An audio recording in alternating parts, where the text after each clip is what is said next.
Have you ever had one of those moments, those really baffling moments, where your mind just snapped to a conclusion? Oh, absolutely. Like an instant feeling about someone new. Exactly.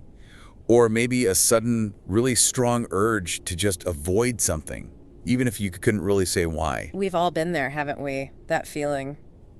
It can be incredibly strong. Unshakable confidence sometimes, and then maybe, I don't know, moments later or days later, it turns out to be, well, just spectacularly wrong. It really makes you stop and think. It does. It makes you wonder, doesn't it? What actually unfolding in like the hidden architecture of your mind when you make those split-second decisions. Or when that intuition, that feeling that felt so ironclad leads you completely astray. Yeah. What is going on in there? It's more than just a passing thought, isn't it? It's a fundamental paradox of how we think. Paradox. Yeah, the sheer speed, the conviction, these impressions, these judgments, they just arise often with zero conscious effort. And that's one of the most remarkable and sometimes, let's be honest, perplexing things about our mental lives. Absolutely.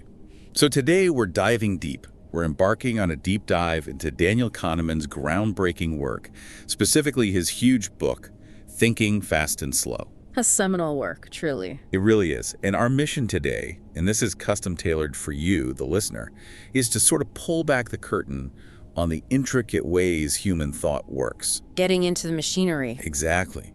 We want to expose those powerful, often hidden forces that shape how we see things, how we judge situations, and how they influence our choices, even the big ones. And it goes beyond just listing errors, right? Oh, definitely. We're not just going to catalog the systematic patterns and the mistakes people make, though we'll cover those. The goal is discovering how we can use this knowledge, this profound insight, to become, well, more informed thinkers. Sharper, maybe more discerning. Yes, both in our own lives and, in the complex organizations we're all part of. And just to be clear, every insight we're sharing today, it's drawn straight from the core ideas, the fascinating details laid out right there in Kahneman's transformative work. Indeed. Think of it as a journey into the operating system of our minds. I like that, an operating system. Yeah, exploring the mental algorithms, the rules that dictate how we process information, how we respond to the world around us. And what we find often challenges our deepest beliefs, doesn't it? It really does. Beliefs about how we see reality, how we make decisions, even our whole idea of what it means to be rational. Okay, so let's get into it. At the very heart of Kahneman's model, there are these two, well, he calls them characters, living in our minds. It's a powerful metaphor. System 1 and System 2. It's such a useful way to frame how we think, much better than just saying fast and slow thinking, right? Much richer, yes. Could you introduce us to these two systems? What are they, fundamentally? Certainly. Let's start with System 1. Think of it as your mind's intuitive autopilot. The automatic one. Exactly. It operates with incredible speed, almost effortlessly. It's constantly working away beneath the surface of your conscious awareness. So it's the source of those immediate feelings we talked about. Precisely. Those impressions, intuitions, impulses, they bubble up from System 1. For instance, you hear just one word on the phone, but you instantly pick up the anger in the voice. Yeah, that's System 1. Or you walk into a room, see a friend's face, immediate recognition, no deliberate thought. That's System 1 again. Okay. Even say, if I gave you a multiplication problem, like 17 times 24, your System 1 immediately knows it's a math problem needing calculation. It doesn't solve it, but it recognizes the type of task instantly. Ah, I see. So it's pattern recognition almost. In a way, yes. It's the secret author, as Kahneman puts it, behind so many choices and judgments we make all day long, often without us even realizing it's pulling the strings. The hidden engine. Absolutely. Driving the vast majority of our daily mental life, just running on autopilot. Okay, so that's System 1. Fast, automatic, intuitive. What about System 2? Ah, System 2. This is the one we usually think of as us, the part we consciously associate with thinking. The one that feels like it's in charge. Right. But unlike System 1, System 2 is effortful, it's conscious, it demands our focused attention. So this is for the hard stuff. Exactly. Tackling complex math problems, making careful comparisons between options, engaging in, logical reasoning. So back to that 17 times 24 example. Recognizing it was System 1, actually solving it, going through the steps in your head, maybe even muttering a bit. That's System 2 flexing its muscles. And it's not just mental, right? Kahneman talks about physical effects. That's one of the most striking things. It's not purely mental. Your body responds directly to that mental effort. How so? Your muscles might tense up, your blood pressure can rise, your heart rate increases. and very visibly, your pupils dilate significantly. Wow, dilated pupils from thinking. Yes. Someone watching you closely could see your pupils get maybe 50% bigger as you're calculating, and then the moment you find the answer, or even if you just give up, they snap right back to normal. That's incredible. Concrete evidence of mental work. Precisely. System 2 is the guardian of our coherent train of thought. Yeah. It's responsible for self-control for those voluntary, demanding calculations. Okay. But here's the crucial thing to grasp. While System 2 feels like the boss, a huge part of Kahneman's work, and what we'll really dig into today, is the intricate dance between these two systems, and it's often a surprisingly lopsided dance. Lopsided how? We're going to uncover just how influential System 1 really is, often far more than we realize, quietly shaping our view of reality. What I found truly astonishing was this idea that thinking isn't just mental, it's deeply physiological. Can you expand on that? How our bodies literally show the cost of thinking? It's a really powerful link between mind and body, and it highlights that our cognitive resources aren't infinite. Right. Researchers like Kahneman, working with Beatty, they found concrete, measurable proof of this mental strain.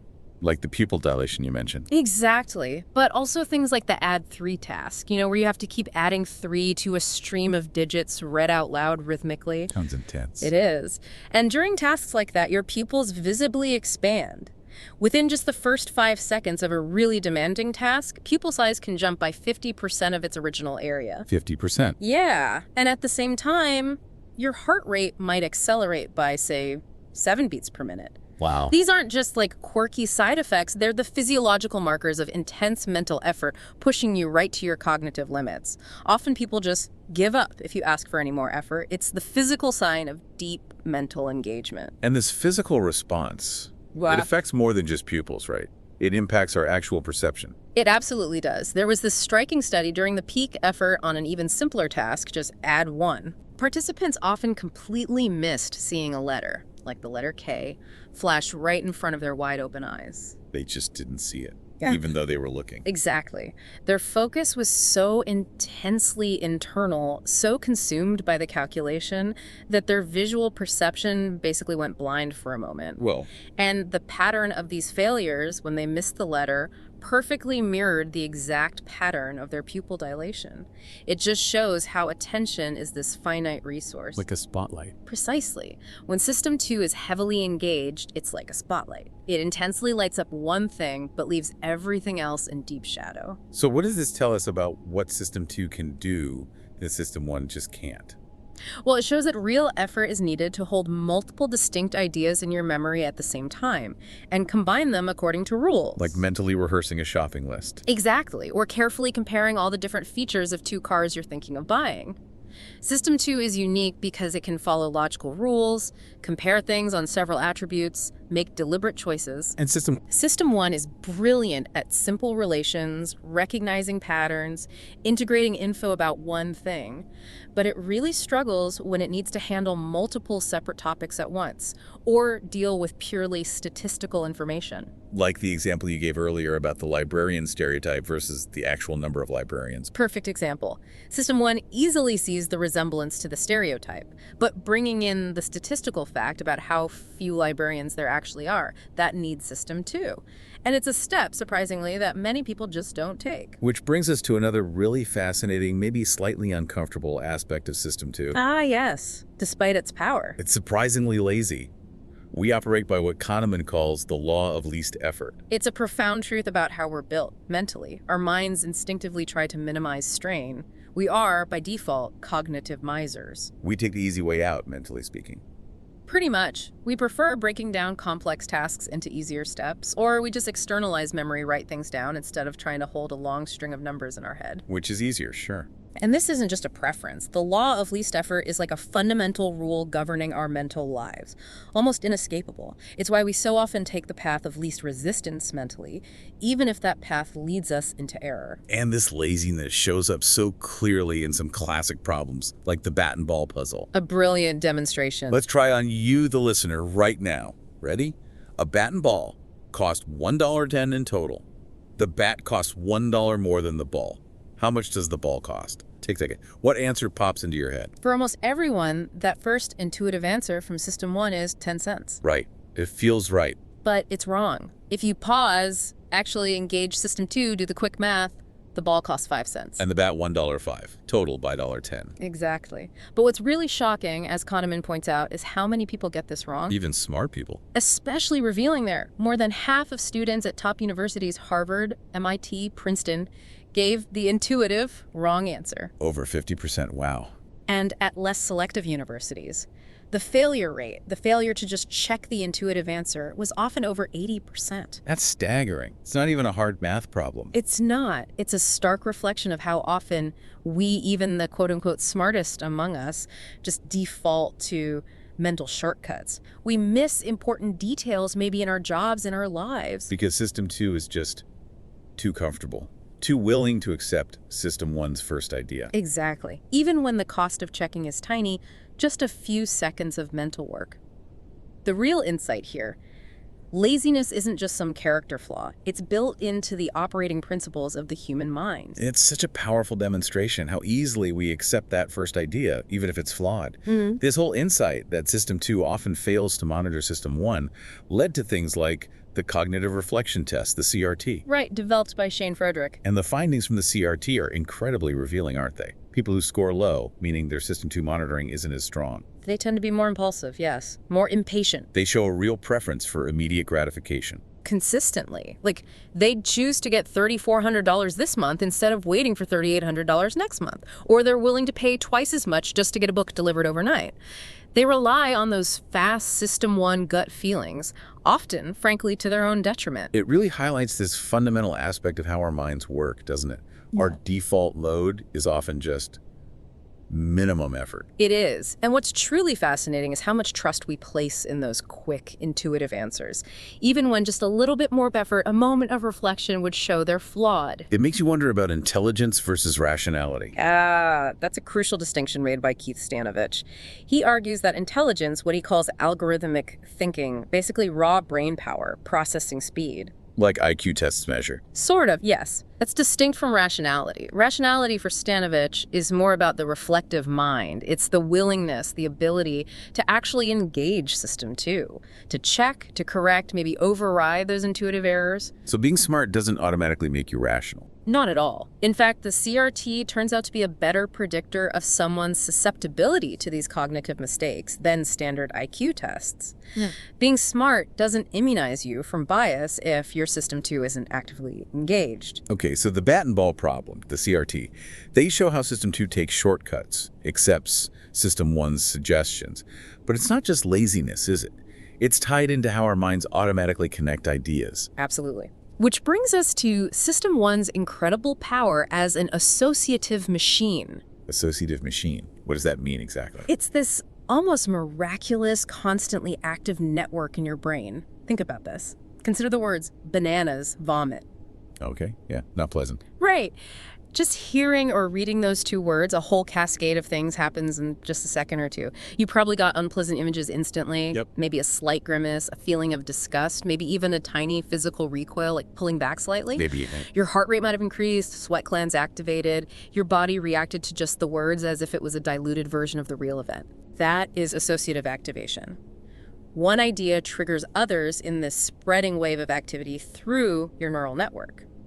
It forms what Kahneman calls a coherent constellation of responses, cognitive, emotional, even physical. So thinking isn't just in the head. Not at all. Cognition is deeply embodied. You literally think and react with your whole body, not just the brain in your skull. And these powerful unconscious connections lead to priming effects. Exactly. Priming is where an idea or concept subtly influences your later thoughts, feelings, even your actions, all without you being aware of it. Like the Florida effect study. A classic example. Participants read words linked to old age Florida, bingo, ancient, forgetful, things like that, but not the word "ol" itself. Afterwards, when they left the experiment, they walked significantly slower down the hallway compared to a control group. Just from reading those words. Just from reading the words. And the truly amazing part, they had absolutely no idea that the words had influenced their walking speed. None whatsoever. That's kind of creepy. It demonstrates the ideomotor effect, an action being influenced by an idea, totally unconsciously. It shows the incredible power of these hidden connections. It really is an astonishing demonstration how our surroundings can shape us invisibly. Think about another famous one, the honesty box experiment in a university kitchen. Right, the one with the eyes. Exactly. For weeks, they put different images above the coffee tea honesty box where staff paid, sometimes flowers, sometimes just a picture of a pair of eyes looking out. And the eyes made a difference. A huge difference. When the eyes were up, just that symbolic reminder of being watched. Contributions were almost 3 times higher than when the flowers were there. Wow. And people didn't realize why they were being more honest. Completely unaware that the picture was influencing them, which raises this really important, maybe unsettling question. What is? If our thoughts, our behaviors can be swayed so much by subtle, unnoticed cues, how much real agency, how much free will do we actually have? That's a heavy thought. The shocking takeaway is that our sense of making our own choices might be far more influenced by these invisible forces than we'd ever like to admit. It is humbling, isn't it? And System 1 is also constantly checking how easily information flows, right? This cognitive ease. Relentlessly. It's evaluating how smoothly new inputs are processed. And this feeling, this cognitive ease, it has profound effects on how we see the world, what we believe is true, even just our general mood. So easy processing feels good. Basically, yes. When you're in a state of cognitive ease, you're probably in a decent mood. You're more likely to trust your gut feelings, believe what you hear, find things familiar. But there's a downside. The downside is you also tend to think more superficially, you're less critical. And cognitive strain when things feel difficult. That puts you on alert. You become more vigilant, more suspicious. You naturally put in more mental effort. So you make fewer errors. Fewer errors, yes. But you're also likely less intuitive, maybe less creative in that state. Researchers even found that just making images subtly easier to recognize induces tiny, almost invisible smiles. Ease feels good. It's like a subtle reward for effortless processing. And this link between ease and feeling good, it affects what we think is true. Directly.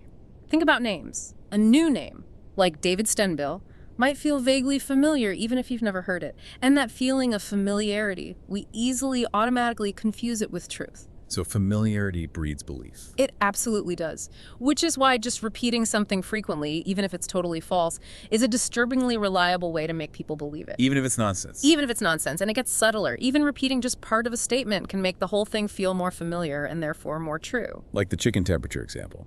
Exactly. People repeatedly exposed to the phrase, the body temperature of a chicken, were more likely later to accept the statement, the body temperature of a chicken is 144 degrees, or any other number, just because the first part felt familiar.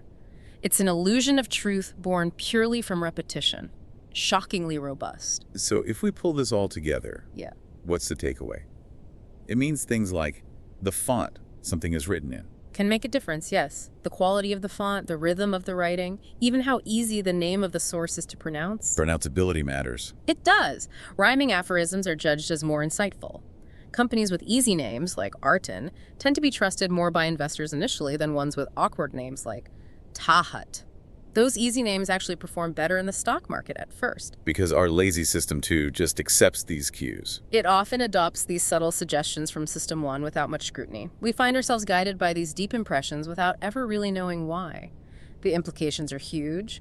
Tiny, seemingly irrelevant details can powerfully bias our beliefs and choices way below our conscious radar. And this bias goes even deeper, right, into how we perceive cause and effect. Oh, absolutely. System 1 is incredibly good at seeing causality and intent, often where none exists. This fundamentally shapes the stories we tell ourselves about the world. Like Michet's squares. A classic. People don't just infer that one square hitting another causes it to move. They literally see it as direct causation, like one square launching the other. And it's not learned. Doesn't seem to be. Even babies as young as 6 months perceive these sequences as cause and effect. It's built in. And the moving shapes. Hyder and Simmel. Another great example, just abstract shapes moving around, triangles, circles. But we instantly, irresistibly see them as agents. We assign them personalities, intentions, emotions. We can't help but see a story. Exactly. It reflects this deep mental tendency where System 1 actively builds meaning, creates narratives. Even from the sparsest data, it wants things to make sense. And this tendency to see agents and meaning, that links to the halo effect, right? Yeah, directly. The halo effect is that powerful, often unconscious tendency to like or dislike everything about a person based on just one initial impression, even traits you haven't seen or that are totally unrelated. So if I like a politician's policies, You might subconsciously find their voice more appealing or think they look more trustworthy, even if there's no logical link. And vice versa, if you dislike them initially, everything about them might seem grating. it simplifies things. It exaggerates consistency, simplifies our complex social world, and feeds that need for narrative coherence that System 1 loves. And crucially, sequence matters. First impressions carry huge weight. They set the frame for everything that follows. And the halo effect feeds right into what Kahneman calls wisio. What you see is all there is. Exactly. It's System 1's radical blindness to the quality and quantity of information. Our minds leap to conclusions based on incredibly limited evidence. You just work with what's in front of us. Precisely. Like in legal scenarios, give people evidence skewed entirely to one side. Even if they know it's incomplete, they still form strong, confident opinions. That's worrying. It is, and it plays out dramatically in real life. Think about Todorov studies on political candidates, judgments of competence based on just a tenth of a second glimpse of a photo. Based on things like chin strength or a smile. Yes, those superficial System 1 judgments predicted about 70% of actual U.S. Senate and House election outcomes. 70%. Yeah. Just from a photo. Astonishing, isn't it? These judgments are fast, automatic, subconscious. They substitute a simple assessment of appearance for the much harder task of evaluating actual competence or policies. wisio in action. So System 1 loves a story, loves causality, but it struggles with statistics. Big time. That strength in finding connections becomes a major weakness when faced with merely statistical facts, things that don't easily fit into a causal story. Like the Tom W. problem. A perfect illustration. Psychology grad students were given a description of Tom W. Neat, tidy, loves detail, order. Sounds like a stereotype. Exactly. They were asked to rank fields of study for him. They consistently ignored the base rates, that actual statistical number of students in each field, like far more humanities students than computer science students. They ignored that. Ignored it. And they even ignored being told the description itself wasn't very reliable. Instead, they focused almost entirely on how well Tom W. matched the stereotype of a computer scientist. They substituted similarity or representativeness for actual probability. That's a big logical leap. A profound error, because judging similarity and judging probability follow completely different rules. Even Kahneman and Tversky themselves found that sophisticated researchers, statisticians even, had terrible intuitions about small samples, too willing to believe flimsy evidence, too quick to draw conclusions from too few observations. It's easy to be fooled by small numbers. Very easy. Think about the kidney cancer example. It's a fact. The counties with both the highest and the lowest rates of kidney cancer in the U.S. are mostly rural, sparsely populated ones. So System 1 jumps in looking for a cause. Immediately. Maybe it's poverty, or diet, or clean air. Something specific to rural life causing high or low rates. But the real reason Is purely statistical. Extreme outcomes, very high or very low, are just mathematically more likely in small samples. The small population doesn't cause or prevent cancer, it just allows random fluctuations to look much bigger. There's nothing to explain causally, it's a statistical artifact. But our minds hate that explanation. We crave a story. And then there's regression to the mean. That's another tough one for intuition. Deeply counterintuitive. Yeah. It's the simple statistical fact that if you have an extreme performance really good or really bad, the next performance is highly likely to be closer to the average. Like the flight instructors. Classic example. An instructor praises a pilot for an exceptionally smooth landing. The next landing, probably not quite as good. It's by chance. Largely. Or they criticize a pilot for a terrible landing. The next one, likely better. Again, regression. But the instructor thinks their praise made them worse, and criticism made them better. Exactly. They invent a causal story where none exists. They fail to see it's mostly just random fluctuation around an average skill level. It's incredibly hard for us to grasp this intuitively. We resist the idea that it's just statistics. So if a pilot has an amazing landing, statistically, the best prediction for the next one is slightly worse, regardless of praise. Statistically, yes. And vice versa. It flies in the face of our beliefs about feedback, doesn't it? But it shows System 1's desperate need for causal stories overriding the statistical reality. System 2 struggles to learn this without explicit training. This preference for stories over stats, It also explains the Linda problem, right? Vividly. Participants get a description of Linda passionate about social justice, involved in anti-nuclear demos, etc. Sounds like a specific type. Right. Then they're asked, which is more probable? A, Linda's a bank teller, or B, Linda's a bank teller and active in the feminist movement. And most people choose B. Overwhelmingly, even though it's logically impossible. Being a feminist bank teller is a subset of being a bank teller. A subset cannot be more probable than the larger set. But B feels more representative of the description. Exactly. It creates a more coherent, plausible story in our minds. That's the conjunction fallacy. Stephen Jay Gould talked about this, didn't he? Even knowing the logic. He said, a little homunculus in his head kept yelling, "But she can't just be a bank teller. Read the description." That's System 1 screaming for coherence over probability. So adding detail makes things seem more likely, even when mathematically they become less likely. Precisely. A trap for forecasters, storytellers, anyone trying to judge likelihood. Rich detail feels plausible, but it narrows the odds. Like predicting an earthquake in California causing a massive flood feels more specific and maybe plausible than just a massive flood somewhere in North America. But the specific version is logically far less probable. It seems crucial then to distinguish between different kinds of statistical information, causal versus just numbers. Absolutely vital. Kahneman calls them causal base rates versus statistical base rates. People will use base rates if they fit a causal story. Like the taxi example. Right. Tell people 85% of cab accidents involve green cabs. System 1 instantly thinks those green cab drivers must be reckless. The base rate fits a causal narrative, so we use it. But if you just say 15% of cabs in the city are green, that's a mere statistic. It's dry. System 1 struggles to weave it into a story, so we tend to ignore it, even if it's highly relevant for judging. Say, the probability that a witness correctly identified a green cab involved in an accident. Causal stories trump pure stats for System 1. And this affects how we actually learn things, like in psychology. Profoundly.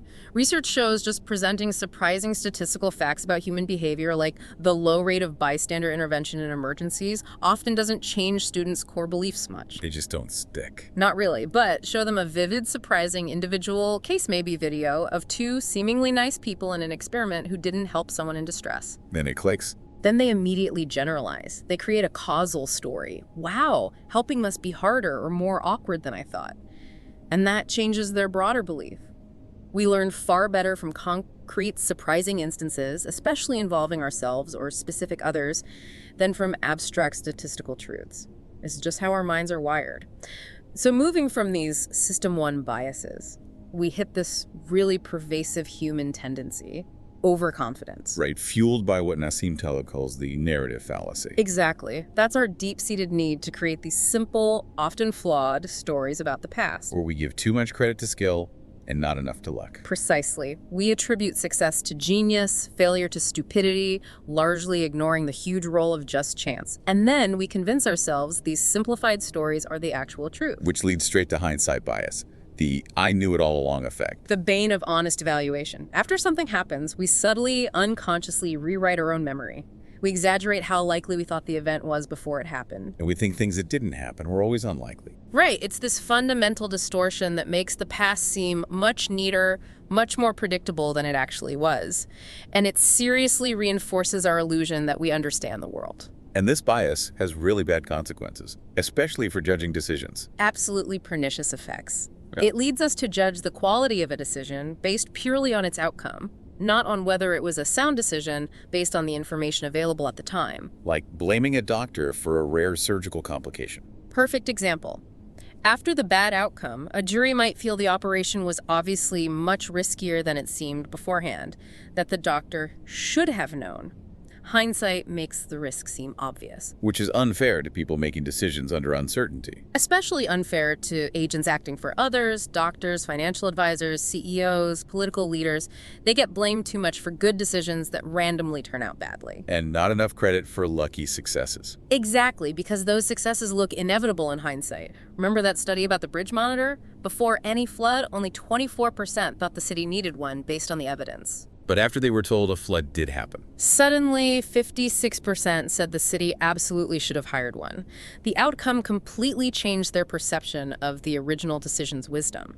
That's hindsight bias warping judgment. And this illusion of understanding runs rampant in the business world too, like those built-to-last type books. Oh, massively. Those books offer these compelling, simple stories of great companies, but they often gloss over luck and regression to the mean. Regression to the mean again. Yes. Follow those excellent companies highlighted in the books. Studies show the performance gap between them and less stellar companies shrinks dramatically in the following years. Not because they got lazy. Not necessarily.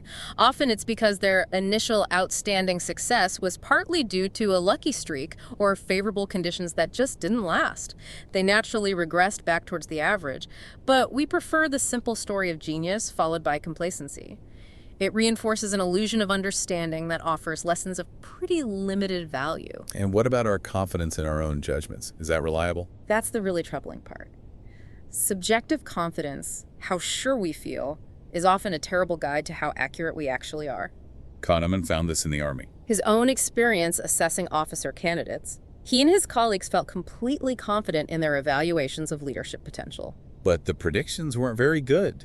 Dismally low actual validity. Their strong feeling of confidence didn't translate into accurate predictions of future performance at all. And in finance, experts feel confident. Sure, they might be brilliant analysts, they understand markets, companies. But that skill doesn't automatically translate into skill at predicting stock movements, because they might not know if information is already reflected in the price. Their subjective confidence is just a feeling, a System 1 sense of coherence, not an objective measure of predictive accuracy. So the evidence is pretty clear. Algorithms often outperform experts. In noisy environments, meaning complex, unpredictable situations, the evidence is overwhelming. Simple statistical models consistently beat human experts. In predicting what? All sorts of things. Clinical outcomes for patients, parole violations, marital stability, the future prices of fine wines, you name it. Algorithms are often more accurate and usually far cheaper. Why are they better? Because they can detect subtle, weakly valid cues that humans might miss. And crucially, they apply those cues consistently every single time. They don't get distracted by compelling but irrelevant details. They don't fall for causal stories. They don't have off days. All humans. We struggle with information overload, we love stories, we have biases, and ironically, the more knowledge an expert accumulates, sometimes the stronger their illusion of skill becomes, leading to dangerous overconfidence. It really challenges our deep desire to just trust the experts. It does, especially when expertise operates in unpredictable fields. So when can we trust intuition? When is expertise real? True intuitive expertise, where System 1 is genuinely reliable, needs two crucial conditions. First, a regular, predictable environment. Like chess. Exactly. Chess, bridge, firefighting, anesthesiology. Fields where the rules are stable and cause and effect is relatively clear. Second, you need the opportunity for prolonged, deliberate practice. The 10,000 hours thing. Something like that. Enough time to learn the regularities, to internalize the patterns through immediate, clear feedback. But many fields aren't like that. Many important fields operate in what Kahneman calls low-validity environments. Long-term political forecasting, venture capital, stock picking, clinical psychology dealing with long-term outcomes. So in those areas. Intuition will betray you, no matter how experienced or confident the expert feels. The environment simply doesn't provide the reliable feedback needed to train genuine intuition. Trusting your gut in those domains is often a mistake. Okay, so beyond how we think and judge, Kahneman and Tversky also revolutionized how we understand decisions, especially risky ones, with prospect theory. A massive shift. Before them, economics mostly relied on Bernoulli's expected utility theory from the 18th century. Which explain risk aversion how? Through diminishing marginal utility of wealth. Basically, an extra $1,000 means less to a millionaire than to someone struggling. So people are generally risk averse because the potential pain of losing $1,000 outweighs the potential pleasure of gaining $1,000, especially if they're already well off. Seems logical. Yeah. But it was missing something. It suffered from theory-induced blindness for 200 years. It was elegant, explained a lot, like why poor people buy insurance and rich people sell it, but it missed a fundamental psychological truth. Which was? People don't make decisions based on their absolute level of wealth. They make decisions based on gains and losses relative to a reference point. Usually the status quo. Yeah. Or what they expect. Exactly. It's the change in wealth that matters psychologically, not the final amount. Prospect theory's core idea is that outcomes are felt as gains or losses from this reference point. That simple shift unlocked a whole new understanding. And led directly to one of their biggest ideas, loss aversion. The cornerstone, really. Kahneman and Tversky joked their grandmothers knew this, but they formalized it. Losses loom larger than gains. Losing $100 hurts more than gaining $100 feels good. Precisely. The psychological pain of a loss is roughly twice as powerful as the pleasure of an equivalent gain. This asymmetry is fundamental. You see it in animals fighting harder to defend territory, avoid loss, than to gain new territory. And in human affairs, like reforms. Loss aversion is a huge conservative force. It explains why reforms often face such fierce resistance. The potential losers, even if their losses are small, fight much harder than potential gainers, even if the gains are large. Leading to watered-down compromises. Often, yes, like grandfather clauses protecting existing interests. It results in less effective, more costly outcomes because we're so wired to avoid imposing losses. It affects fairness judgments, too. Definitely. People think it's unfair for a company to, say, cut wages or raise rent just to increase profits, imposing a loss. But they don't think it's unfair if the company doesn't share a windfall, like lower costs, failing to share a gain. Imposing losses feels wrong. Not sharing gains feels okay. We also see loss aversion in mental accounting. Yes, our tendency to bucket money into different categories, spending money, savings, vacation fund. Which isn't strictly rational, but feels natural. And it leads to behavior explained by loss aversion. Like the basketball ticket example. 2 fans have tickets for a game, but there's a blizzard. One paid for the ticket, one got it free. The one who paid is more likely to go. Much more likely. Because not going means closing that mental account with a definite loss, the price of the ticket. The person with the free ticket doesn't face that same out-of-pocket psychological loss. Loss aversion bites harder for the one who paid. And anticipating regret also shapes our choices. Hugely. We feel regret more intensely for actions we took that turned out badly than for actions we didn't take that would have turned out well, like switching stocks versus not switching. Exactly. Switching from stock B to stock A and then stock B soars. That feels way worse than just holding stock A while stock B soared, even if the financial outcome is the same. This asymmetry makes us favor conventional choices, inaction over action, sticking with the default partly to minimize the potential for future regret and blame if things go wrong. Which brings us to the fourfold pattern of risk preferences. This is where Kahneman and Tversky really showed how complex and context-dependent our risk attitudes are. It's a cornerstone of prospect theory, showing systematic deviations from rational choice theory. They identified 4 distinct patterns. Okay, let's break them down. First quadrant, high probability gains. Think 95% chance to win $1,000 versus a sure $900. Here, people are strongly risk-averse. They take the sure thing, the $900, even though the gamble has a higher expected value, $950. They value certainty over slightly better odds. Application. In lawsuits, a plaintiff with a very strong case, high probability gain, is likely to settle for less than the full expected value just to avoid the small risk of getting nothing. They're risk-averse about their potential win. Okay, second quadrant, low probability gains. This is the lottery ticket quadrant. Think a 1% chance to win $1 million.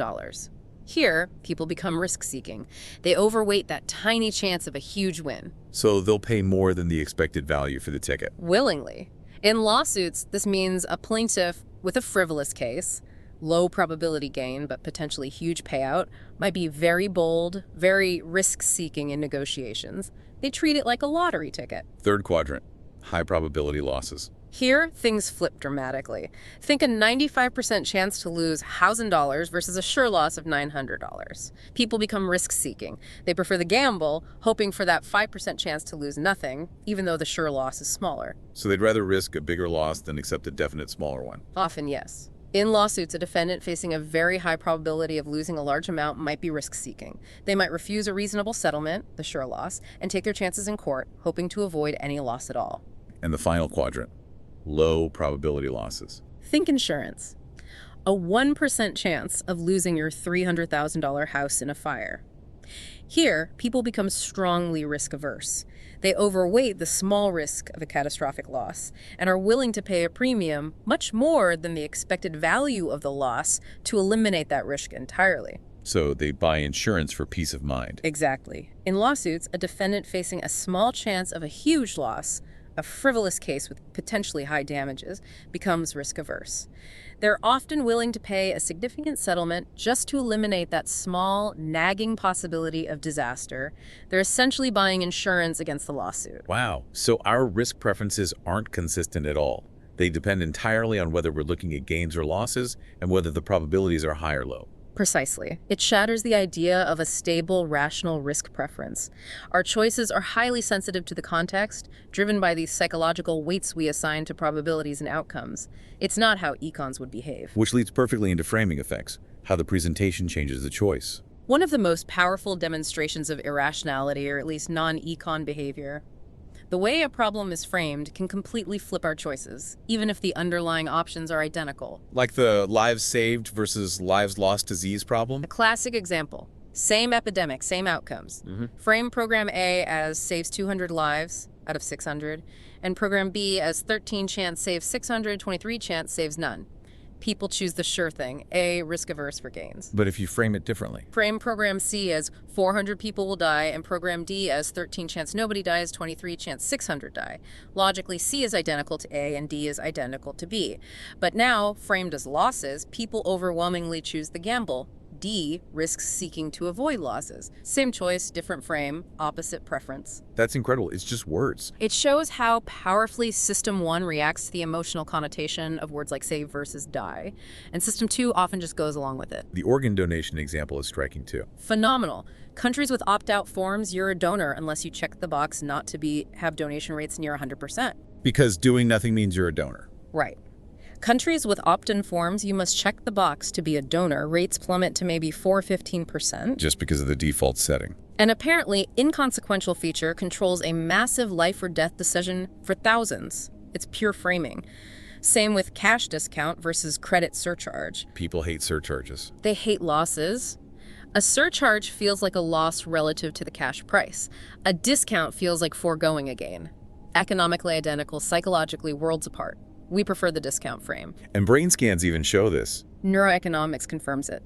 The amygdala, the emotion center, lights up when choices align with the frame, preferring sure gains, avoiding sure losses. The anterior cingulate, linked to conflict and control, activates when someone resists the frame's pull. So our brains are literally reacting to the emotional flavor of the words. Making it almost impossible to be the perfectly consistent, rational econ that traditional economics imagined. We are inescapably human, influenced by framing. Okay, finally, Kahneman takes us to a really profound distinction about happiness itself. The two selves. A fascinating and crucial idea. The difference between our experiencing self and our remembering self. The experiencing self is the one living right now. Exactly. Lives purely in the present moment. Feels pleasure, pain, boredom, joy as they happen, second by second. And the remembering self. That's the storyteller. It's the one that looks back, evaluates experiences, makes decisions about the future based on memory. And crucially, it doesn't just add up all the moments of the experiencing self. How does it remember then? It relies heavily on shortcuts. Two main ones, the peak end rule and duration neglect. Peak end. Our memory of an experience, positive or negative, is dominated by two things. The most intense moment, the peak, and how it felt right at the very end. And duration neglect. The actual length of the experience has surprisingly little impact on the remembering self's overall judgment. Like the cold hand experiments or colonoscopies. Perfect examples. In the cold hand studies, people put their hand in painfully cold water. One trial was shorter, but ended at peak pain. Another trial was longer, equally painful, but had a few extra seconds at the end where the water warmed slightly. So the second trial had more total pain, but a better ending. Exactly. And when asked which trial they'd prefer to repeat, people consistently chose the longer, objectively more painful trial. Because the remembering self preferred the one with a better ending. Precisely. The memory was less aversive due to the peak end rule overriding duration neglect. The remembering self dictates our choices, even if it means more suffering for the experiencing self. That's mind-bending. We choose based on the memory, not the actual experience. We choose to repeat the experience that left the better story in our memory. So we care more about the story of our lives than the actual living of it. The remembering self certainly does. It wants a good narrative, a life story that makes sense, and importantly, ends well. Like an opera, it's the memorable moments and the ending that define it, not the hours of time passing. And this affects how we judge others' lives, too, even after they're dead. Profoundly. We feel pity for a man who died happily believing his wife loved him, only for us to find out later she had a secret lover. Even though his experience was happy. Yes, because the story of his life is now retroactively tainted for our remembering selves. The ending, or the information revealed after the end, changes the whole narrative. We are judging the story, not the sum of his experienced moments. It just reveals how deeply wired we are for narrative. We're not just living moments, we're constantly constructing these stories. And the ending often defines the whole thing, even if it completely distorts the reality of the lived experience. Our remembering self is the ultimate storyteller, and it's the one calling the shots for future choices and overall life evaluation. So when we ask about life satisfaction on surveys, we're tapping into the remembering self. Mostly, yes. Questions like, overall, how satisfied are you with your life, prompt the remembering self to construct a narrative judgment. But our actual moment-to-moment happiness, our experienced well-being. That depends on something else. It depends heavily on the current situation, and crucially, where our attention is directed. What are we actually focusing on right now? Like the French versus American women eating. Great example. French women tend to focus more intently on the act of eating itself, savoring it.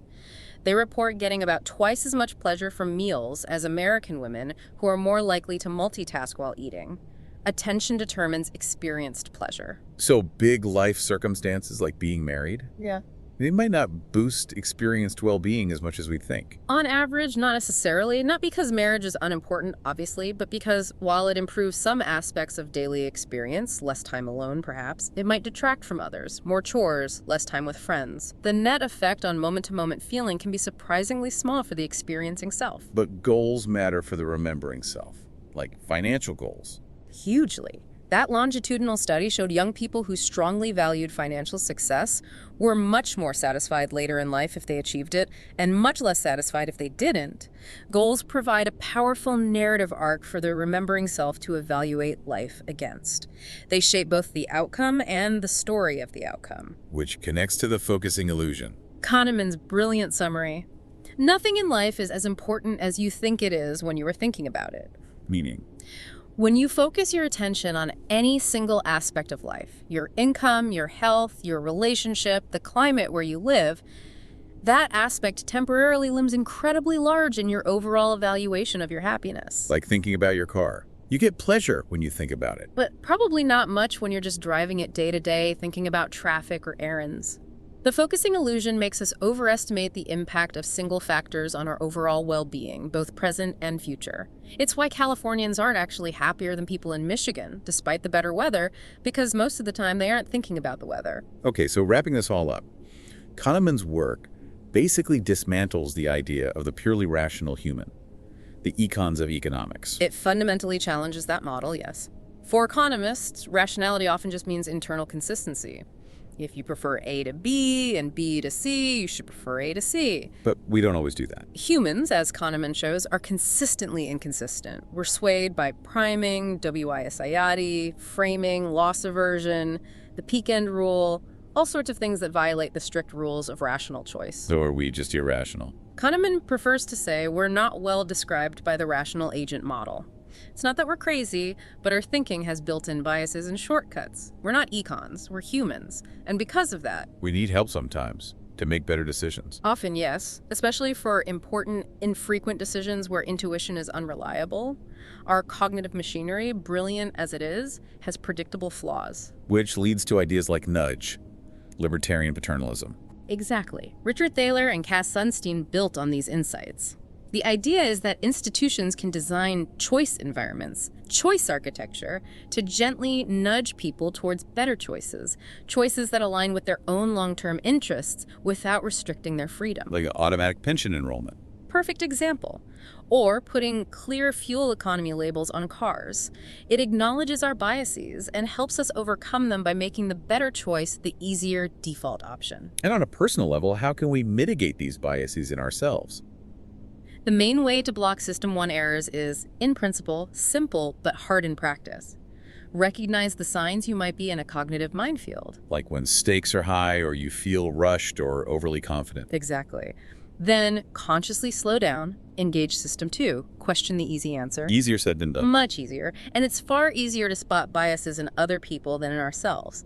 We all have a bias blind spot. Which is why talking things through with others is so important. Critical. Informed gossip, as Kahneman calls it. Having trusted colleagues or friends who can point out your potential blind spots, and you theirs.